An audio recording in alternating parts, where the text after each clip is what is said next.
The Seattle evening sun spilled across the stacked glass towers of downtown, making every window gleam like a giant diamond. A glossy black Bentley rolled to a stop right in front of Northbridge Labs headquarters, one of the most powerful tech companies on the West Coast. The car door swung open. Brooke Hastings, CEO of Northbridge Labs, paced in front of the hood, gripping her phone so tightly that her knuckles had turned white. Her gray suit fluttered lightly in the wind, but her mind was anything but calm. Surrounding Brooke was the company's finest team of engineers. They had stayed awake for nights on end, drinking coffee until dawn, yet none of them could break the piece of code blocking their newest product. "Just one line of code," Brooke muttered, her voice trembling with exhaustion. "One line that could make us miss a global deadline." She had built Northbridge Labs from nothing after losing both her father and her husband in the same plane crash 5 years ago. Since then, she had raised her young son, Brady, on her own and fought to prove that a woman could absolutely stand at the very top of America's technology landscape. But today, she felt like she was standing on the edge of failure. Investors were waiting. The press was hovering. Hundreds of employees were counting on her. And she was stuck with a bug that even the engineers from MIT couldn't solve. Then a voice rose from behind her. Deep, slightly rough, but steady. "I can help you fix it." Brooke turned immediately, and she froze. The man standing before her was tall, white, and somewhere in his early 40s.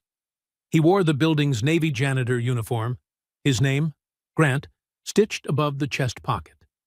His beard was neatly trimmed, but a bit thick, and his eyes were sharp, intelligent in a way very few people in his line of work possessed. Grant still held a mop in his hand, but his eyes were fixed on the laptop screen that one of the engineers was holding. Security moved in right away. "Ma'am, he's just a janitor. Would you like us to—" "No." Brooke raised her hand to stop them. She looked straight at Grant. There was something about him. A calmness, a quiet confidence. "What did you just say?" "I said, I can help you translate that code," Grant repeated, his voice neither loud nor soft, just clear enough for everyone to hear. "I've watched your engineers work on it for 3 days while I mopped their floors. They're looking in the wrong direction." One engineer standing beside Brooke let out a small, condescending laugh. "Ma'am, he's a janitor." The entire back-end team, Stanford and MIT graduates, gave up on this. "I don't think someone who—" "Give him the laptop," Brooke cut in sharply. Silence snapped across the courtyard. The engineers stared at one another, unable to believe what they had just heard. "Mrs. Hastings, are you sure?" "I said, give it to him. Right now." The young engineer swallowed hard, then handed over the MacBook Pro, his hands trembling slightly. Grant set the mop aside, wiped his hands on his uniform pants, and sat down right on the concrete steps of the building. "I need access to the system," he said. "Give him guest access," Brooke ordered. An engineer reluctantly typed in the password. And then Grant began. In that moment, the world around him seemed to disappear. No more whispers from doubtful engineers. No more watchful eyes from security. No more billionaire woman standing right behind him. There was only code. His fingers flew across the keyboard at an almost unreal speed, as if remembering a piece of music only he knew. Green characters reflected in his deep-set eyes. He opened the terminal, ran a few diagnostic commands, then scanned hundreds of lines of code at a pace that stunned everyone watching. "What is he doing?" one engineer whispered. "He's tracing the call stack. But this style of tracing, I've never seen anyone do it like that." 5 minutes passed, then 10. A bead of sweat rolled down Grant's forehead, but his hands didn't pause. Brooke folded her arms, unblinking. At moments, her heart pounded so hard she feared people might hear it. Was this a mistake? She had just given a janitor access to Northbridge Labs' system. If the board of directors found out. But the way he worked, focused, fluent, exact, was nothing like an amateur. Then Grant stopped. He studied the screen for a few more seconds, typed the final sequence of commands, and hit Enter. Lines of green text scrolled by. And then, all the warnings vanished. A green checkmark appeared. Build successful. It's done, Grant said quietly, sliding the laptop back to Brooke. You used a nested loop inside an async function. It created a race condition and fed corrupted data into the output stream. I refactored everything into a promise-based architecture with proper error handling. You can test it now. The air seemed to freeze. Brooke grabbed the laptop. Her hands trembled as she ran the test suite. Once, twice, 3 times. Every single test passed. The product was fully functional. A long breath escaped her chest, so light it felt as if the entire world had lifted off her shoulders. But right after that, shock surged even stronger. Who are you? Grant stood up and picked up his mop again. He dusted the uniform lightly, almost as if trying to blur out the truth. I'm Grant Marlowe, he said, calm but heavy. I've been a janitor here for 2 months. Night shift, from 10 p.m. to 6 a.m. No, Brooke shook her head. I mean, where did you learn to code? Who did you work for before this? Grant stayed silent for a few seconds. His gaze dropped to the cold concrete beneath him. I used to be a lead software engineer at a startup in San Francisco, he said slowly. We worked on AI and machine learning. I led a team of 15 people. We pitched to Google and Amazon. The engineers around them gaped. Then why are you... Brooke hesitated, searching for the right words. Why are you doing this job? Grant looked up. His eyes met hers, deep, raw, and full of broken pieces. Because 5 years ago, Grant said, voice tightening, I lost everything. If you're following this story and want to continue the unexpected journey of Brooke and Grant, don't forget to hit subscribe so you won't miss what comes next. So, what exactly happened 5 years ago?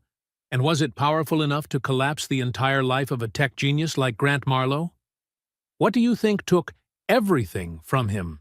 Brooke stood still, feeling as if time around them had just frozen.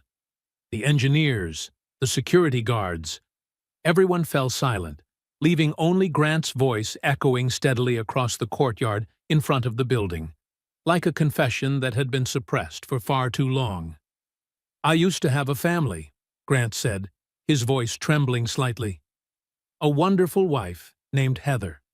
She was a preschool teacher, the kindest woman I've ever known. And 2 twin boys, Evan and Liam, 5 years old. They looked so alike that even I mixed them up sometimes. A fragile smile flickered on his lips, as though a beautiful memory had brushed past, but it disappeared just as quickly. Every night I came home, I was greeted by laughter, by hugs that nearly squeezed the breath out of me. Evan loved dinosaurs. Liam loved robots. They argued constantly about which one was cooler. Heather cooked in the kitchen, and I sat at the table helping the boys with their homework. He took a deep breath. It was a perfect life. Grant's fingers tightened until they turned white. Brooke stood close enough to notice the small motion. And then came one Saturday afternoon. The weather was beautiful. We went to an amusement park, something the boys had looked forward to for an entire month. Evan insisted on riding the roller coaster. Liam was scared, but he didn't want to lose to his brother. We had an amazing day. Grant paused to catch his breath, eyes reddening. On the way back, we stopped for ice cream. The boys were laughing loudly in the back seat. Heather held my hand and told me she loved me. I told her I loved her too. He swallowed hard, struggling to steady his voice. And then I saw headlights, swerving straight into our lane. I didn't have time to react. A big truck, the driver drunk, rammed directly into the side where the boys were sitting. No one dared to breathe. I woke up in the hospital 3 days later, head trauma, broken ribs, and a broken arm. But I was alive. He wiped away a tear. They told me. Heather died at the scene. Evan and Liam were taken into emergency surgery, but didn't make it. I lost all three. In an instant. Brooke felt her own tears spill, but she didn't wipe them away. She just looked at the man in front of her, carrying a pain so vast it seemed impossible, yet still standing. After the funeral, Grant said softly, I couldn't go back to work. I couldn't return to a house that used to overflow with laughter. The boys' toys, Heather's clothes, the photos. I couldn't breathe. I started drinking, a lot. I stopped answering calls. The company fired me. I lost the house, lost everything. His voice tightened again.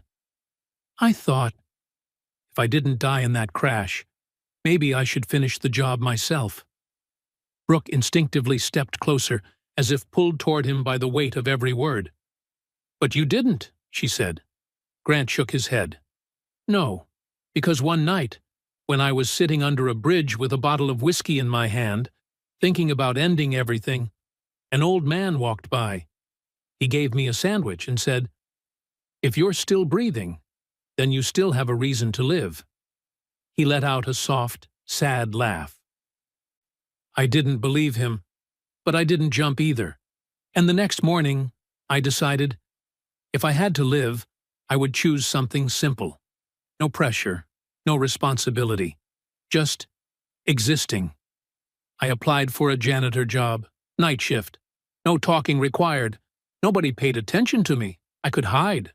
No one asked who I was. Brooke gently wiped her tears. But you still remembered how to code, she said. Grant nodded. Yes, it was the only thing I couldn't leave behind.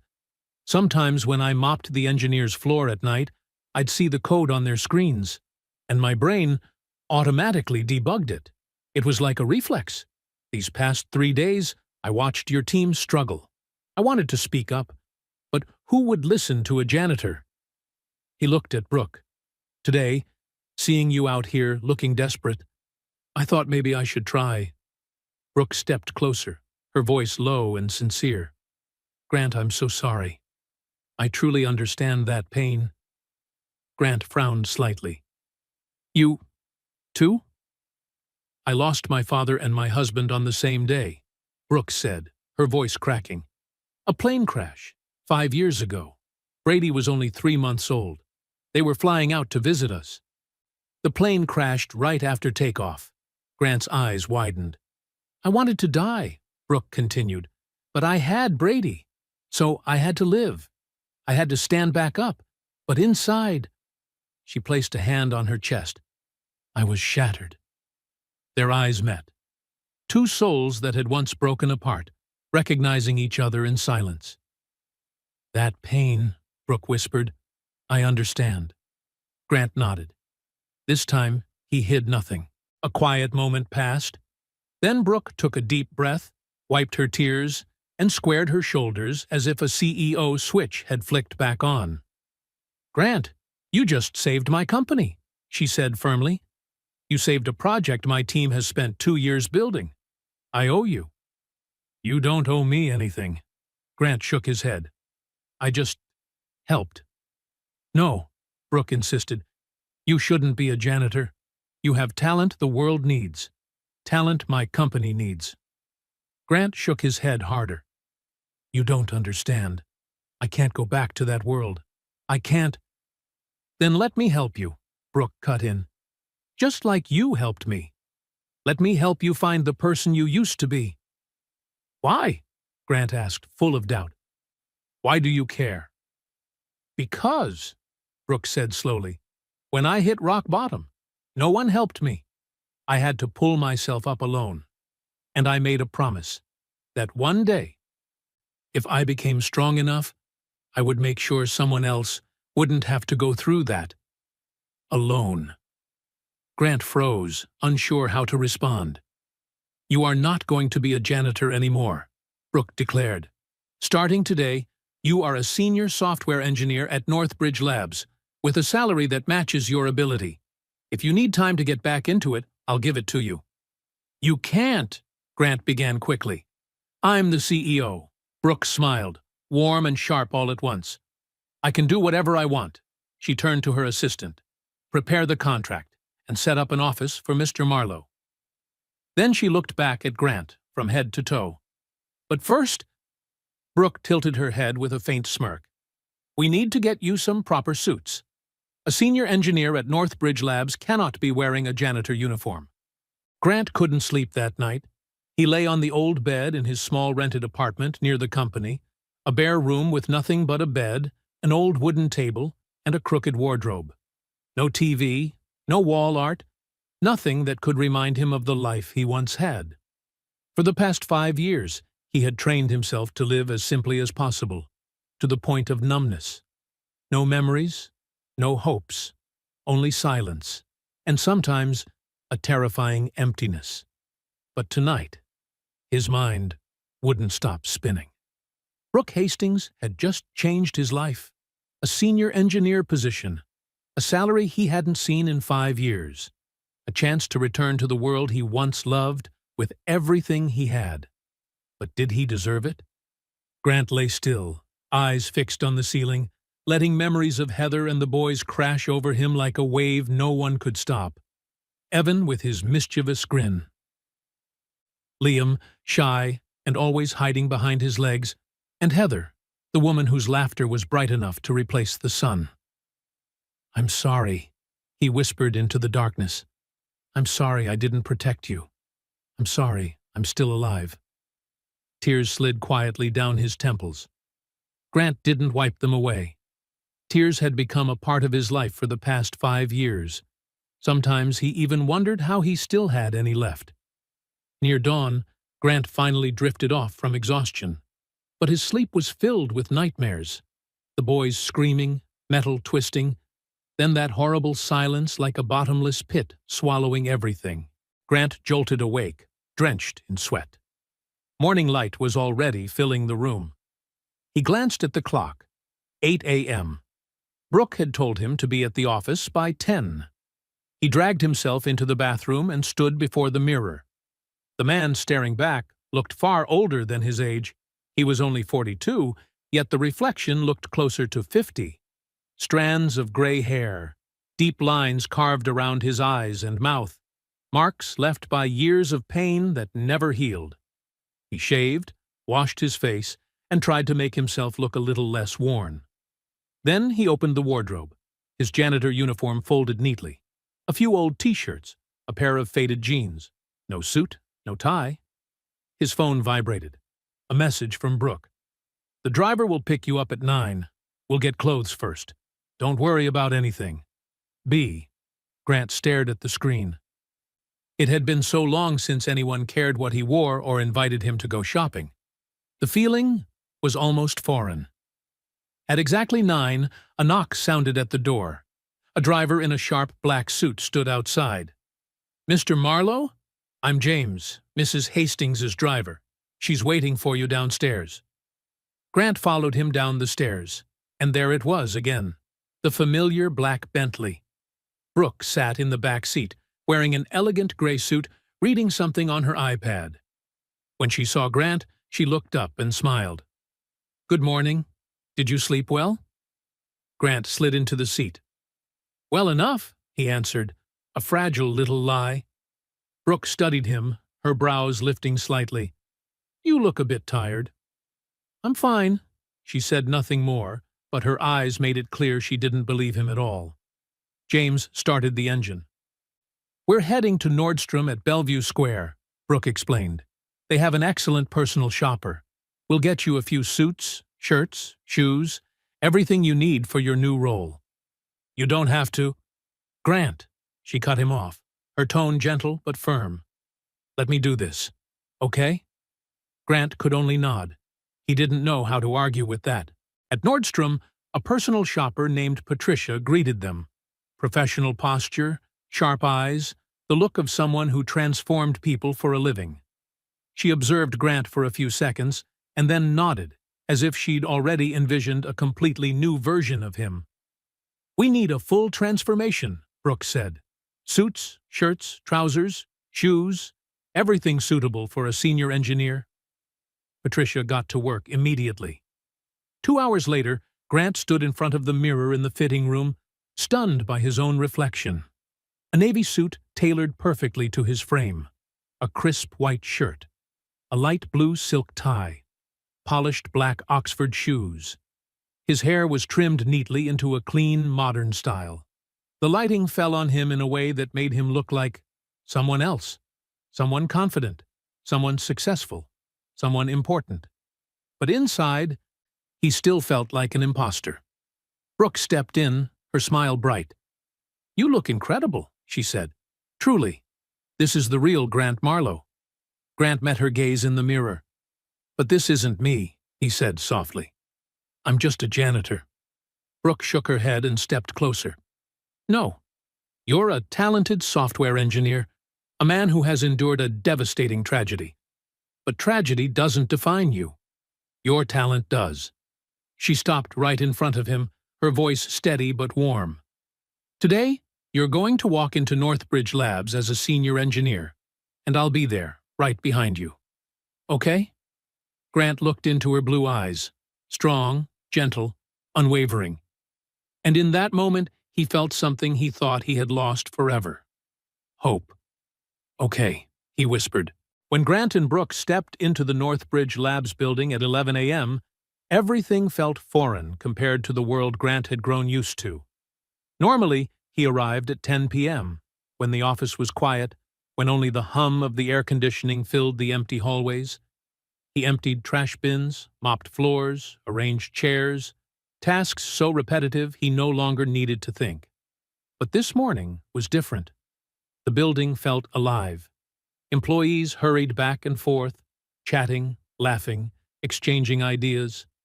Sunlight poured through massive glass panels and reflected off the polished stone floors. The air pulsed with creative energy, the kind Grant had walked away from for years. He froze mid-step, overwhelmed by how big, how bright, how loud everything felt. "You okay?" Brooke asked softly. "Just a lot of people," Grant admitted, his voice barely steady. "You'll get used to it," she said, with a small, reassuring smile. "Take it slow." They entered the elevator. A few employees recognized Grant, the familiar night shift janitor, but now he appeared in a crisp suit, posture sharp and composed. They glanced at one another, whispering, confused. No one dared ask. When the elevator opened on the 12th floor, the R&D division, the heart of Northbridge Labs, Brooke led Grant into a large conference room. Around 20 engineers sat inside. As the door opened, all heads lifted. Some eyes are curious, some doubtful, and one pair openly displeased, belonging to Curtis Bell, senior systems engineer. Brooke stood tall, her voice clear and confident. "Good morning, everyone. I'd like to introduce Grant Marlowe. I'm sure many of you recognize him." Murmurs rippled through the room. "He's the one who solved the Project Nova issue yesterday, and after careful consideration, I've decided to bring him on as a senior software engineer." The room went silent instantly. Curtis was the first to break it, his voice as hard as stone. "With all due respect, we don't even know his background. What degrees? Where did he work?" Brooke turned toward Curtis. Her gaze was cold enough to slice metal. "Mr. Marlowe has over 15 years of experience. He was a lead engineer at an AI startup in San Francisco. He holds a master's in computer science from the University of Washington. And, more importantly, he solved in 10 minutes what our team struggled with for 3 straight days. Curtis, do you have any other questions?" Curtis clenched his jaw but said nothing. "Grant will be working directly on Project Nova," Brooke continued.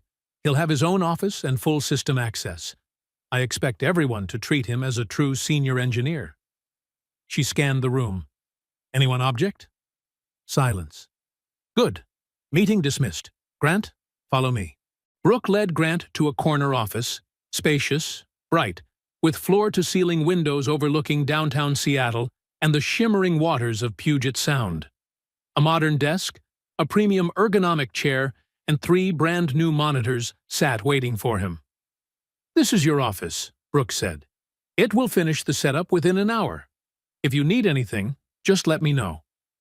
Grant stood in the middle of the room, feeling as though he had stepped inside a dream he wasn't sure he was allowed to believe. "Brooke," he said softly, his voice tightening, "I don't know what to say." "You don't need to say anything," she replied with a smile warmer than the sunlight outside. "Just work. That's enough." She stepped out, then paused at the doorway. "Oh, Grant? Don't let Curtis bother you. He's just jealous. He thinks he deserves a promotion, but his skills aren't quite there yet." Brooke winked playfully before leaving.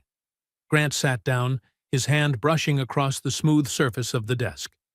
It had been 5 years since he last sat in an office like this, 5 years since he last felt like he mattered. But deep inside his chest, an old fear resurfaced. The fear that if he allowed himself to be happy again, the world would once more rip everything away from him. Outside the building, in the parking lot across the street, a woman sat in an old sedan parked close to the fence, holding binoculars aimed at Northbridge Labs. Deanna Collins, Heather's younger sister. She had been watching Grant for 6 months, ever since she accidentally discovered he was working as a night shift janitor. At first, she just wanted to know he was still alive. Nothing more. But today, when she saw Grant step out of a luxury Tesla, wearing an expensive suit, walking beside a woman who looked like she belonged to the upper class, a cold shiver ran down Deanna's spine. Grant, the man who vanished completely after the accident. The man who abandoned the Collins family. Never attended the memorial. Never called. Not a single word. And now he had a new life? A new opportunity? A new woman? Deanna's fingers curled into a fist until her knuckles whitened. "No," she whispered through clenched teeth. "He doesn't deserve happiness. Not after what he did." She pulled out her phone and dialed a familiar number. "Kyle, I need you to do something for me." Her voice dropped like steel hitting stone. "There's someone I want you to follow." Grant's first week at work passed like a whirlwind. Every morning he woke up at 6, put on a polished suit, and walked into the office like any other engineer. Each day he sat before 3 monitors, immersing himself in the one thing that had ever made him feel alive: code. But not everything was easy. The younger engineers looked at him with a mix of curiosity and suspicion. They whispered among themselves, how could someone who used to be a janitor suddenly become a senior engineer? Grant's code was scrutinized more intensely than usual.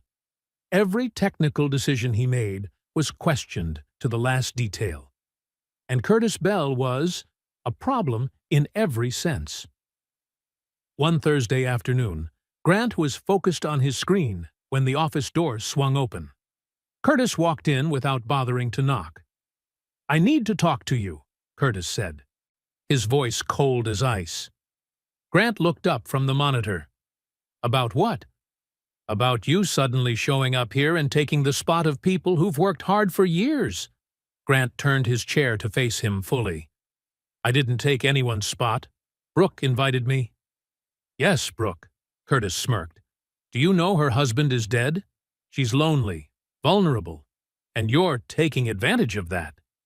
Heat rushed through Grant's veins, but he kept his voice steady. "I'm not taking advantage of anyone. I'm just doing my job." "Oh, sorry," Curtis said, his voice dripping with mockery. "I forgot. Your job is to make her feel like a good person by rescuing some pitiful stray. You're just her charity project. She doesn't actually need you." Grant stood up. He was slightly taller than Curtis, his shadow falling over him. "I think you should leave my office. Right now." Curtis let out a dry laugh. "Just wait. Sooner or later, she'll realize you're a fraud. And when that happens, you'll go right back to your mop." He turned and slammed the door behind him. Grant sat back down, his hand still trembling. A small part of him, the weakest, most wounded part, whispered that maybe Curtis was right. Maybe he was just a charity project picked up from the bottom of society. His phone buzzed. A message from Brooke. "Are you free tonight? Brady wants to meet you. I told him about you, and now he really wants to see the best engineer in the world. Come have dinner at my place, 7 p.m. B." Grant stared at the screen. Brady, Brooke's son.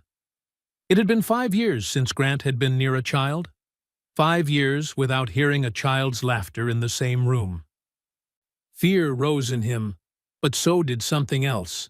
Longing. He typed back, "I'll be there. Thank you for inviting me." At exactly 7 p.m., Grant stood at the gate of Brooke's home in Medina, a quiet, affluent neighborhood overlooking Lake Washington. He had driven there in his old Honda Civic, feeling every bit like someone who didn't belong in this world. The house was large and modern, with massive glass windows framing a sweeping view of the lake. The garden was perfectly trimmed, with a pool and even a private dock. It was the kind of place magazines called luxury living. Grant rang the doorbell. The door opened, and Brooke stood there in a simple sweater and jeans, looking younger and far softer than the sharp, composed CEO he knew from the office. She smiled warmly. "You made it. Come in." Grant stepped inside.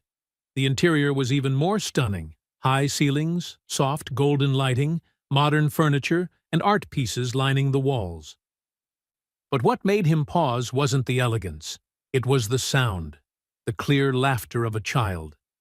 "Mom, is he here yet?" A little boy ran from the living room. Brady, 6 years old, blonde hair and blue eyes, a tiny mirror of Brooke. He wore robot-printed pajamas and held a tablet tightly in his hand. He froze when he saw Grant, eyes wide with curiosity. "Are you really the best engineer in the world?" Grant let out a laugh, a sound that felt strangely unfamiliar coming from his own chest. "I'm not sure about that, but I always try my best. Mom said you fixed the code nobody else could." "Brady," Brooke laughed, "stop overwhelming our guest. Go wash your hands. Dinner's ready." "Okay." Brady turned to run off, then spun back, eyes shining. "Can you teach me to code? I want to make a game." "Brady." Brooke's tone held the familiar warning of a mother. "I'd love to," Grant replied, gently but firmly. And what surprised him was, he meant every word. Brady squealed with excitement and bolted down the hallway. Brooke turned back to Grant. "You don't have to." "I want to," Grant said, soft but certain. "Really, it's been a long time since I've been around children." They stood in a quiet moment. Then Brooke nodded, her expression softening. "Then, let's have dinner." Dinner was simple but warm. Roasted chicken, grilled vegetables, and fresh salad.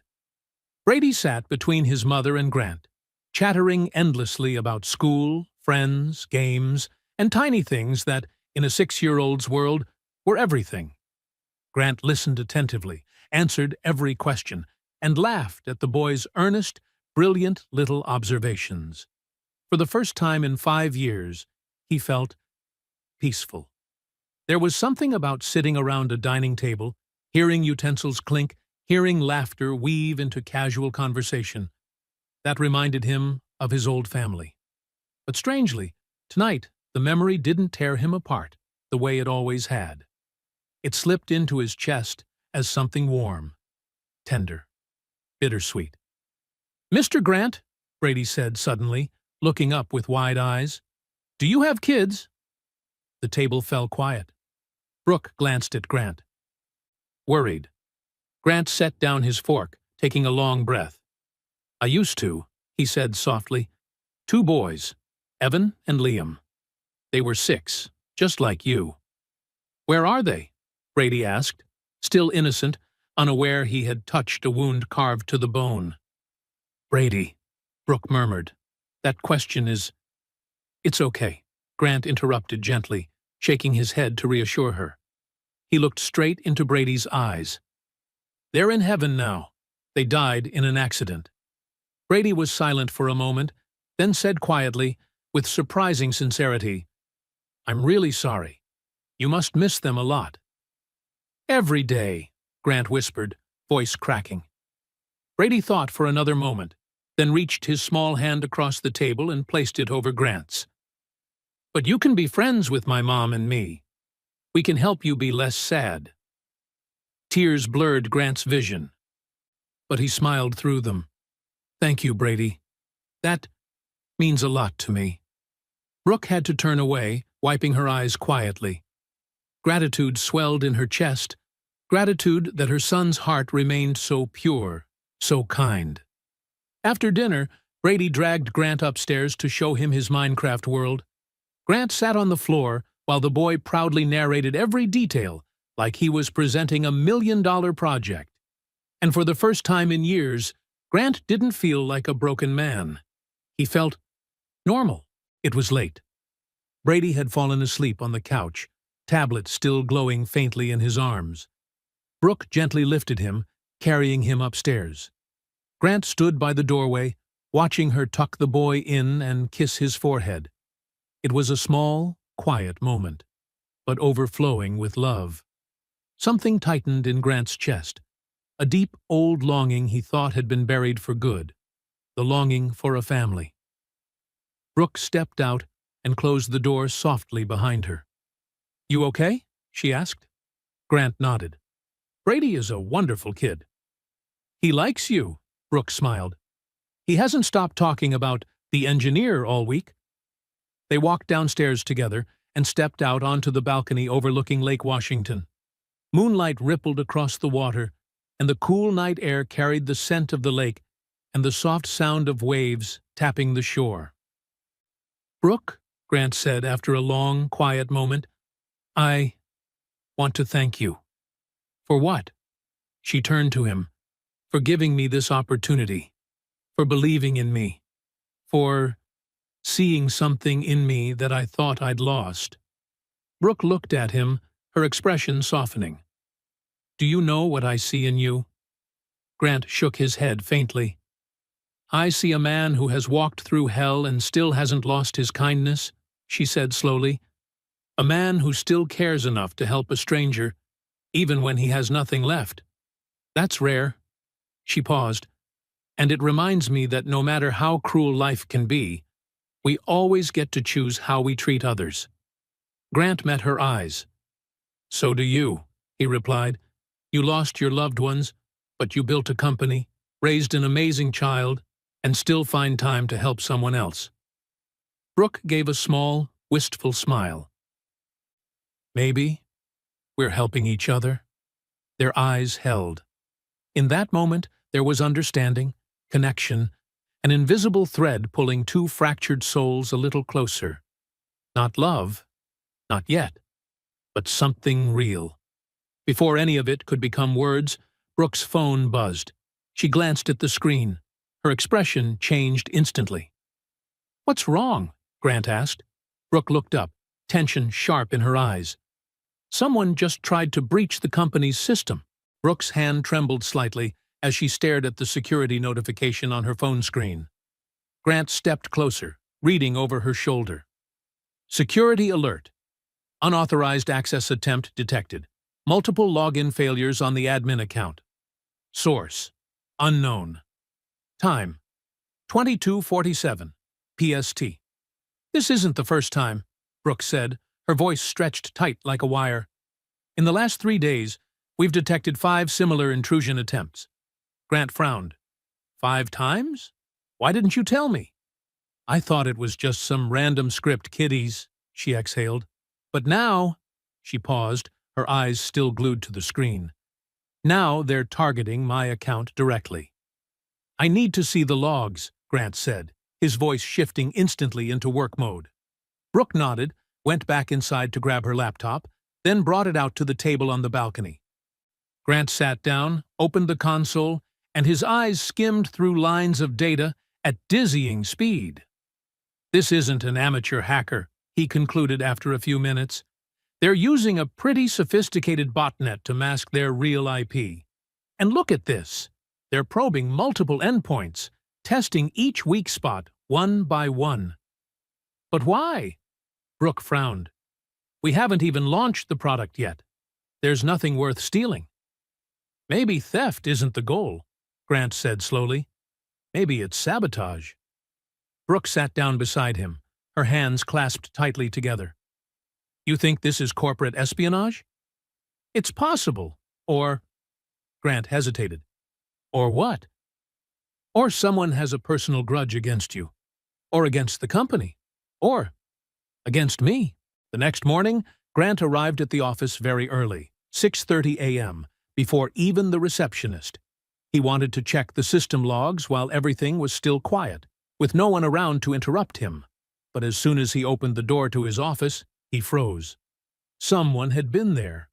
The stacks of documents on his desk had been shifted. One of the 3 monitors was still faintly warm, as if someone had been sitting there not long ago. A strange, cold feeling crawled down his spine. Grant immediately logged into the internal camera system. The footage showed someone entering his office at 5:30 a.m., far too early to be just passing by. The person wore a hood pulled low, deliberately turning their face away from the camera. Every movement was careful, calculated. Grant clenched his fist. Clearly, someone wasn't just trying to breach the system. They were specifically interested in him. Someone wanted to know what he was doing, what he was touching. By 9 a.m., Brooke had called an emergency meeting with the security team and the senior engineers. Grant sat in a corner of the table, quietly observing. Curtis Bell was there, too, looking even more disgruntled than usual. "We have a serious problem," Brooke began, her voice like a blade. "Someone is trying to break into our system, and it's not coming from the outside. It's from inside." Murmurs erupted around the table. "An inside job?" one engineer asked with a deep frown. "Possibly," Brooke nodded. "Grant has found that the recent attempts all used valid credentials, which means they belong to someone with authorized access." "Or," Curtis cut in, his tone razor-sharp, "or those credentials were stolen. Maybe by someone who just joined the company and hasn't been fully vetted." The atmosphere in the room immediately grew heavy. Grant looked straight at Curtis, his voice still calm. "What exactly are you implying, Curtis?" "I'm just saying it's hard to believe," Curtis shrugged, "that a janitor suddenly becomes a senior engineer, and right after that we have a security breach." "That's enough." Brooke's voice suddenly hardened. "Curtis, you're accusing a colleague without any evidence. That is unacceptable." "I'm just saying what everyone else is thinking," Curtis shot back, refusing to back down. "No," another voice rang out.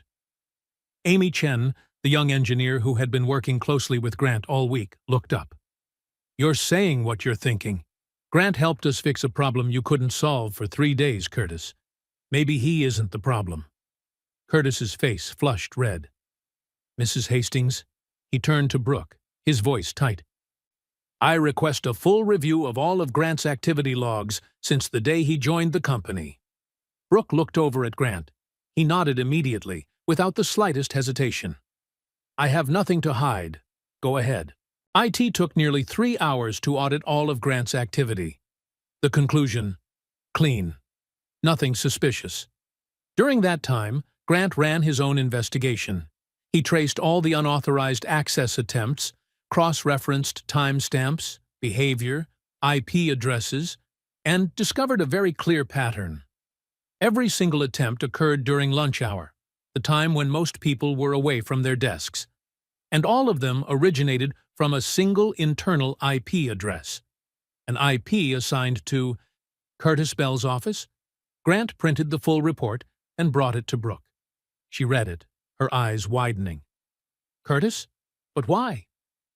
"I'm not sure," Grant said plainly. "But we have a way to find out." They decided to set a trap. Grant created a decoy file with an irresistibly tempting name: Nova, Final Source, Code, Chaka Backup.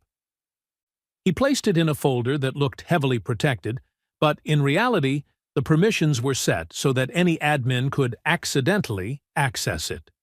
Then they waited. It didn't take long. At 12:15 p.m., right in the middle of lunch break, The system logs recorded someone accessing that folder from Curtis's office. But when security rushed there, the office was empty. Curtis wasn't inside. "He knows we're watching," Grant said, his eyes glued to the log entries. Brooke nodded, her voice firm. "Find him, now." They swept the building and found Curtis in the underground parking garage just as he was about to get into his car. In his hand was a USB drive. "Curtis!" Brooke shouted. "Stop!" Curtis turned, his face draining of color. For a split second, it looked like he might run, but two security guards were already blocking the exit. He was escorted back into the building. In the conference room, Curtis sat across from Brooke, Grant, and the head of security. The USB lay on the table between them, small but heavy as a verdict. "Explain," Brooke said, her voice freezing cold. Curtis remained silent for quite a while, his fingers tightly interlaced, before he finally spoke. "I've worked here 8 years. For 8 years, I've given my life to this company. I work 70 hours a week. I've missed my daughter's birthdays, my wedding anniversary, all for this company." He looked up, eyes reddening. "Then he shows up," Curtis pointed straight at Grant. "A janitor. And in one day, you give him everything I've been hoping for over 8 years. A corner office, a senior position, full access. You even invite him to your home." His voice began to crack. "You've never invited me? You've never asked if I was okay? To you, I'm just a typing machine that never gets tired." Brooke sighed, but her gaze stayed sharp.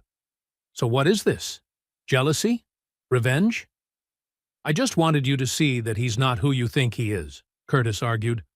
"I wanted to prove you were wrong to trust him." "By sabotaging the system?" Grant asked, his voice dropping low. "By putting the entire company's data at risk?" Curtis lowered his head, his shoulders sagging. "I didn't mean to hurt the company. I just wanted to be seen." Brooke stood up. "Curtis, you're fired, effective immediately. Security will escort you out of the building, and we will consider legal action against you for violating your NDA." Curtis rose, looking like he'd aged 10 years in a few minutes. "You'll regret this," he rasped. "He'll hurt you too. Everyone does." 2 security guards led him out. The door closed behind them, leaving a dense silence in the room. The moment the door clicked shut, Brooke sank into her chair, as if all the strength had drained from her body. "I didn't think Curtis could do something like that," she whispered. Grant sat down beside her. "You can't blame yourself for his choices." "But he was right about one thing," Brooke said, staring down at the table, her voice unsteady. "I didn't see him. I was so focused on keeping the company alive that I forgot about the people working inside it." "You can't save everyone," Grant said softly. "No one can." "But I can try," she replied quietly, half defeated, half stubborn. They sat in silence for a moment. Then Grant spoke. "You saved me." Brooke turned to look at him. "No, Grant, you saved yourself," she said, shaking her head. "I just opened the door." Their eyes met again. There it was once more, that feeling. Something quietly growing between them, unnamed but unmistakable. Right then, Brooke's phone buzzed. A new email. She opened it, read it, and her face suddenly went pale. "What is it?" Grant asked. Brooke turned the screen toward him. An anonymous email. No sender name. Just one line of text and an attachment. "Do you really know the man you're trusting?" Grant opened the file. It was a photo. He recognized it instantly. Him, 5 years ago, slumped in a bar, a bottle of liquor in front of him, eyes glassy, beard unkempt. The worst version of himself, drowning in alcohol and despair. Behind him, standing in the shadows, almost hidden, was the face of a woman. Deanna Collins. "Who is she?" Brooke asked quietly. Grant closed his eyes for a brief moment, then opened them, his voice dropping low. "My sister-in-law. Heather's younger sister. And she's watching you." Brooke said slowly. Grant nodded, his gaze heavy. For a very long time now, Brooke stared at the photo on the screen. A slow unease spread through her chest. Grant, she said carefully, you need to tell me about Deanna. Grant stood up, walked over to the window, and looked down at downtown Seattle, draped in a cold gray light. For a long moment, he said nothing. Deanna is Heather's younger sister, he began, his voice low and hoarse. 3 years younger. The two of them were very close. After Heather died, Deanna, she put all the blame on me. Why? Brooke asked softly. Because that day, I was the one driving, Grant replied, his shoulders tightening slightly. Deanna said I should have reacted faster, that I could have swerved, that it was my fault her sister died. Brooke stood up and stepped closer to him. But it wasn't your fault, Grant.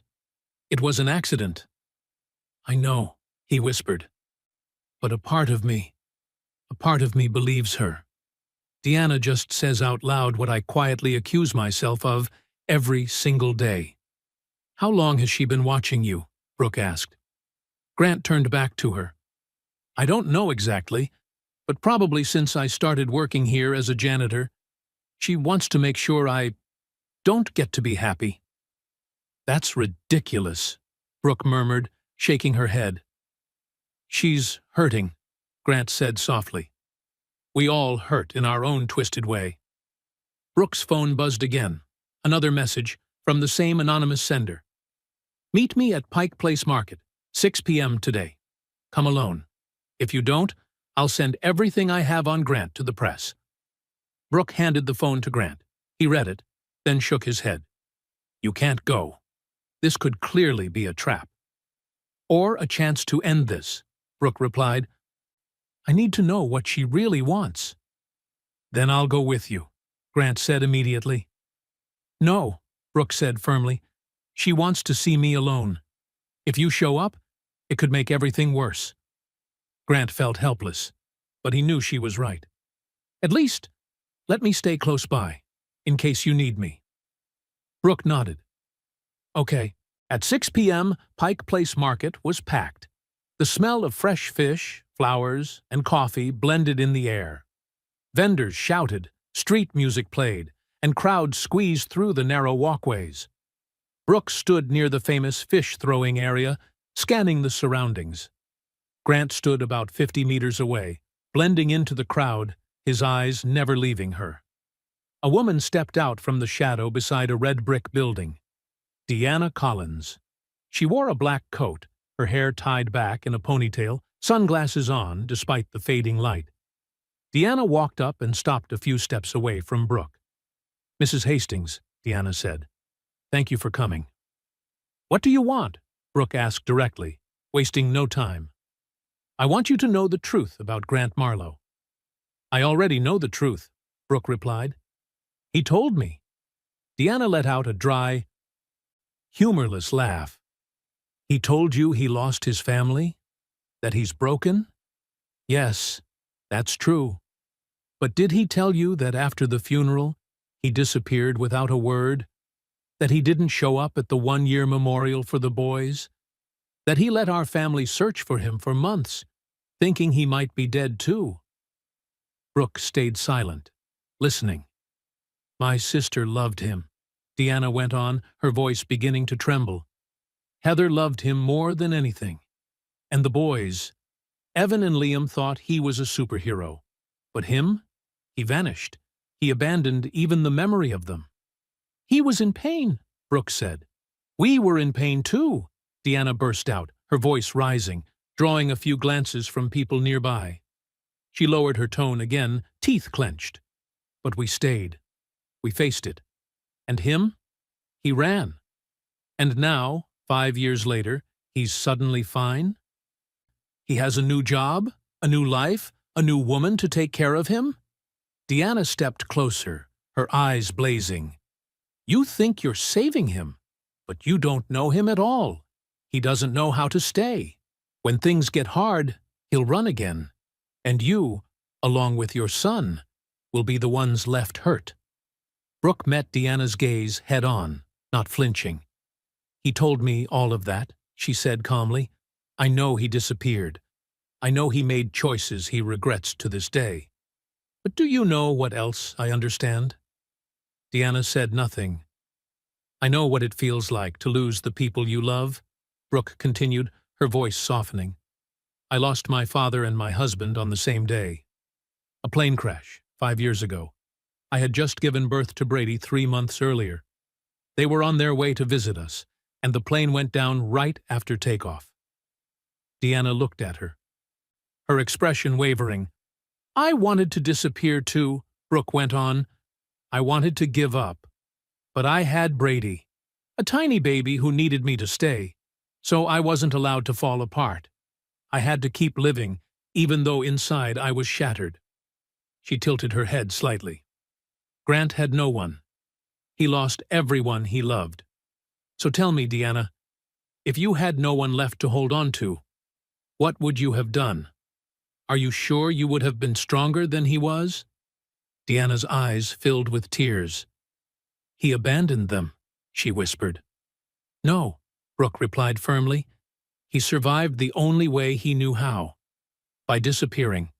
Now he's trying to find his way back. You can help him, or you can keep punishing him. But punishing him won't bring your sister back. It won't change anything." Deanna stood there, trembling slightly with emotion. Then she pulled an envelope from her coat pocket and handed it to Brooke. "This is everything I have. Photos, documents, everything about Grant's past. I was going to use it to destroy him, but—" She swallowed.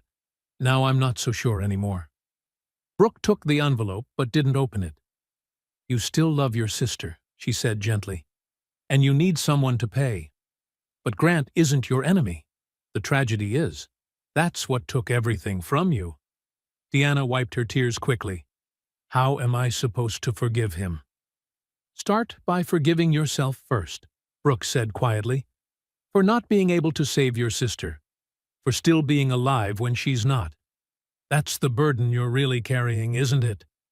At that, Deanna almost crumpled, tears spilling down her face. From a distance, Grant watched the scene, feeling his heart clench. He couldn't take it anymore. He stepped out of the crowd and walked toward the two women. "Deanna," he called, his voice low but clear. She turned.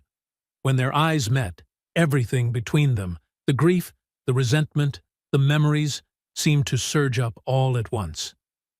"I'm sorry," Grant said, his voice breaking. "I'm sorry I disappeared. I'm sorry I wasn't there for you and your family. I'm sorry I was too weak." He stopped, tears beginning to spill. "But I never abandoned them. Not for a single day have I stopped thinking about Heather, about Evan and Liam.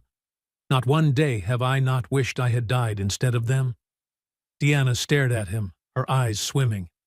"I want to hate you. I have to hate you, or I can't keep going." "I know," Grant nodded. "If you need someone to blame, blame me. But don't let it destroy your whole life. Heather wouldn't want that." Deanna stood still for a long time, her body trembling. Then slowly, she nodded. "I need time," she said very softly. "I understand," Grant replied. Deanna turned and walked back into the crowd, her figure gradually disappearing into the market. Brooke stepped up beside Grant and laid a gentle hand on his shoulder. "You did really well," she said. Grant wiped his tears, his face drained with exhaustion. "I'm not sure. Maybe she's right. Maybe I am a coward." "No," Brooke answered instantly, firmly. "A coward wouldn't stand here today, wouldn't face her, wouldn't open his mouth and apologize." She looked deep into his eyes. "You faced the worst ghost you have, Grant. That's not cowardice. That's courage." Grant looked back at her, and for the first time, somewhere inside his heavy chest, he began to believe that maybe she was right. The following weeks passed in a strange kind of peace. Curtis was gone from the company. Deanna no longer appeared anywhere, or at least Grant no longer felt the heavy, burning gaze of her on his back. Project Nova ran smoothly, progressing better than anyone had predicted. But the thing that changed most was not the work. It was the relationship between Grant and Brooke. They began having lunch together. Not tense, corporate-style lunches, but simple midday breaks in small cafes around the office district. They sat at a window table with 2 cups of coffee, sometimes a shared sandwich, and talked about everything. Technology, their pasts, the dreams they once had that eventually shattered. Brooke told Grant about what it felt like to run a company while raising a child alone, about the nights she sat in her dark living room, crying quietly after Brady was asleep, believing she was failing at both roles, CEO and mother. Grant told her about the nightmares that never ceased, dreams where he heard his sons laughing, chased after them endlessly, but could never reach them, about the guilt that tightened around his ribs every time he realized he was starting to feel happy again. "Every time I laugh," Grant admitted one day, "I feel like I'm betraying them." They were sitting on a wooden bench at Discovery Park, looking out over the muted blue of Puget Sound. The late afternoon sun softened, and the breeze from the water stirred Brooke's hair. "Betraying them how?" Brooke tilted her head. "By allowing myself to keep living," Grant said. "By laughing. By feeling something again." Brooke was quiet for a while, watching the ripples on the water. Then she spoke. "I said the exact same thing to my therapist once," she confessed. "After losing my husband, every time I felt a moment of joy, I felt like I was denying his memory. Like if I smiled, it meant he never mattered." She turned to him. "My therapist told me this. The people we've lost don't want us to die with them. They want us to live, even for their part, too." Grant stared out at the water, his eyes reddening. "You think Heather would want me to be happy?" "I think," Brooke said softly, "she'd want you to keep loving, keep living, and keep being the incredible father you once were." "But Evan and Liam aren't here anymore," Grant whispered.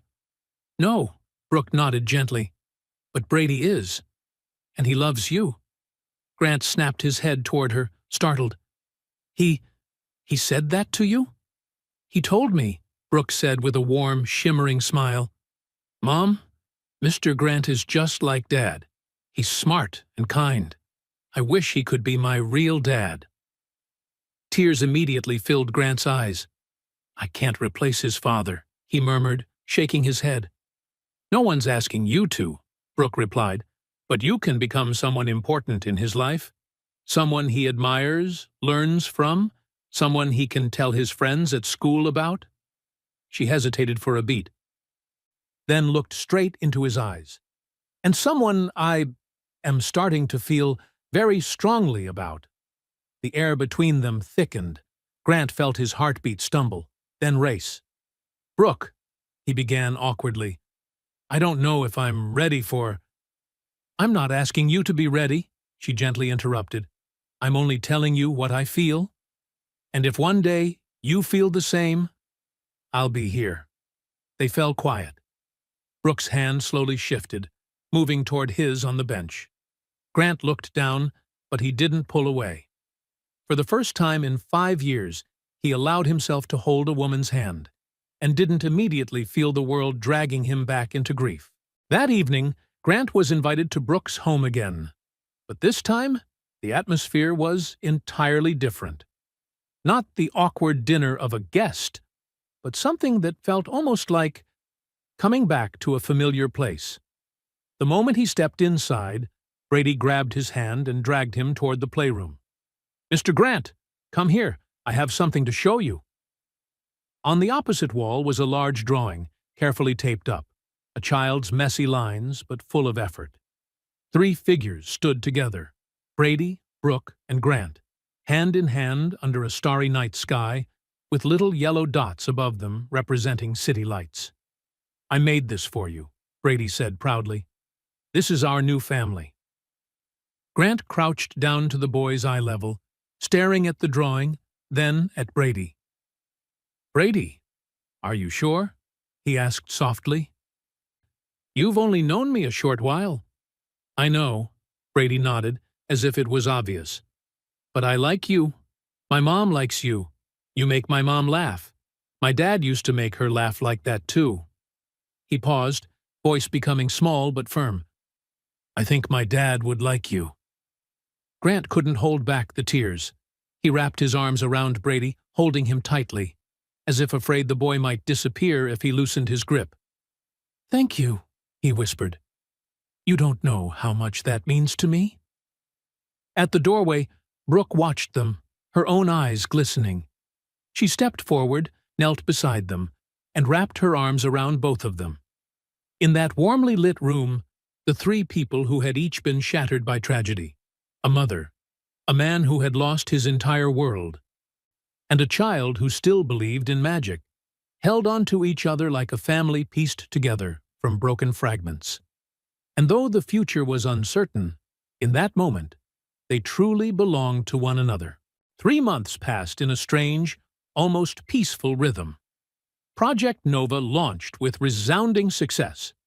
Investors were pleased, the press reported non-stop, and Northbridge Labs suddenly became the new tech hotspot of the West Coast. And Grant? He was no longer the lonely janitor in a dim, cramped apartment. He still kept the old place, a trace of the life he once lived. But most evenings he stayed at Brooke's home, helping Brady with math homework, having dinner with the two of them, or simply sitting on the balcony watching Seattle's lights shimmer across the water while listening to Brooke talk about her long day. They hadn't officially called it dating, but everyone in the company knew. He was in love with Brooke, and that terrified him. One Friday night, Grant stood alone in his office, looking down at downtown Seattle. The city glittered like a map of stars. In his hand was a small box, the simple ring he had bought 2 days earlier. He planned to propose to Brooke. But did he deserve to? Heather, Grant whispered into the emptiness, if you can hear me, please tell me if I'm doing the right thing. Tell me if I'm allowed to be happy again. Only silence answered him. Then his phone buzzed. A message from an unknown number. Grant, it's Deanna. I need to meet you. Don't worry. I'm not here to hurt you. I have something to tell you about Heather. Meet me at Memorial Park, 8 p.m. tonight. Grant stared at the screen. The tone was different. No anger, no threat, just a heavy sincerity. He decided to go. Memorial Park was unusually quiet at 8 p.m. Street lamps cast a soft golden light over the gravel paths. The small memorial garden on the east side, where families planted trees and placed plaques for the loved ones they had lost, sat in a gentle hush. Grant found Deanna sitting silently on a wooden bench beside a young tree with thin, delicate shade. At its base was a plaque engraved with, "In memory of Heather, Evan, and Liam Marlowe. Forever in our hearts." Grant froze. He didn't know Deanna had planted this. I planted it 2 years ago, Deanna said softly when she heard his footsteps. I needed a place to talk to them. Grant sat beside her without a word. I've been thinking a lot since we last met at Pike Place, Deanna continued, about forgiveness, about what Brooke said, about myself. She turned to him, her eyes tired, and I realized I wasn't truly angry at you. I was angry at fate, in the universe, angry that Heather was gone and I was still here. You were just the easiest person to blame. Tears slid down her cheeks. I'm sorry, Grant. I'm sorry for making your grief heavier. I'm sorry for watching you, threatening you, and placing burdens on you that you never deserved. Grant inhaled deeply, his own eyes reddening. I understand, Deanna. I really do. Deanna gently touched his shoulder. She wanted you to be happy. And I think Brooke is someone who can give that to you. Grant looked at her, stunned to the point of speechlessness. You really think that? Deanna nodded. I've seen the way she looks at you, the way she protects you, the way she loves her son, and loves your pain too. My sister used to say, Grant is a man born to love and to be loved. I think it's time you believe that. She stood up, smiling in a way Grant hadn't seen from her in 5 years. Go. Go to her. Grant rose with her, taking one last look at the memorial tree. A gentle breeze rustled the leaves like a quiet greeting. Thank you, Heather, he whispered. Thank you for giving me permission to live again. He turned to Deanna. Thank you for everything. Deanna smiled softly. Go, Grant, and be happy. That's what my sister wanted most. Grant drove straight to Brooke's house. It was already dark, but the warm lights inside were still glowing softly. Brady was likely asleep, but Brooke was still awake. When he knocked, she opened the door in soft pajamas, her hair loose, her eyes still carrying a trace of surprise. Grant? I thought you'd gone home. I love you, Grant said bluntly, without a second of hesitation. Brooke froze, as if unsure she'd heard him correctly. I know, Grant continued. I should have said this in a more romantic way. Should have waited for the perfect moment. But I can't wait anymore. He stepped inside and gently closed the door behind him. I spent 5 years just existing. 5 years running instead of facing the pain. But you showed me that life can still be beautiful, that I can still love, still live, that I deserve happiness. Grant knelt down. He took a small box from his jacket pocket. Brooke Hastings, he said, voice trembling but steady. You saved me in every way a human being can be saved. You didn't just give me a job, you gave me a reason to live. You and Brady, the two of you are my family. He opened the box. The ring sparkled under the warm light. Will you marry me? Brooke covered her mouth, tears streaming down her cheeks. Are you sure? Grant, I don't want you to feel pressured because… I've never been more sure, Grant cut in. I love you. I love Brady. I want to build a life with the two of you. Brooke knelt down too, cupping his face in both hands. Yes, she whispered, her voice breaking. 1,000 times, yes. Grant slipped the ring onto her finger. They held each other tightly. Two shattered souls that had finally found healing. A month later, they held a small wedding in a charming church in Queen Anne. No extravagance, no showiness, just family and the people they truly loved. Brady was the ring bearer, wearing a tiny suit, his face glowing as he proudly held the ring box. Deanna was there too, sitting in the front row, smiling through tears. When Grant and Brooke exchanged vows, it seemed no one in the church could hold back their emotions. I promise to love you every day, Grant said. I promise to be the father Brady deserves, and I promise never to forget that life is a gift you helped me see again. Brooke replied with her own vows. I promise to stand beside you through good days and hard ones. I promise to remind you that you deserve every good thing. And I promise to love you not only for who you are now, but for who you've become after everything you've survived. When they kissed, the entire church erupted in applause. 6 months later, Brooke announced she was pregnant, with twins. Grant could hardly believe his ears. Twins? He repeated, eyes widening like a child seeing fireworks for the first time. Brooke nodded, glowing with joy. 2 boys. Grant collapsed onto a chair, overwhelmed by the surge of happiness. Then he cried. But this time, they were the purest tears of joy. Heather knew, he whispered. She always knew. When the boys were born, they named them Evan and Liam, not to replace the children Grant had lost, but to honor them, to let their memory live on, in light, not in darkness. And that was the journey Grant and Brooke had traveled. From 2 souls once shattered, they found each other, healed each other, and rebuilt a life from losses that once seemed impossible to rise from.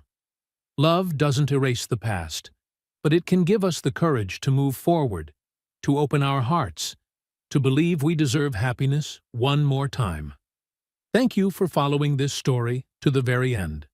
If you'd like to join me for many more emotional journeys, don't forget to like, subscribe, and turn on the notification bell so you won't miss any future stories. See you in the next video. Wishing you a peaceful, gentle day.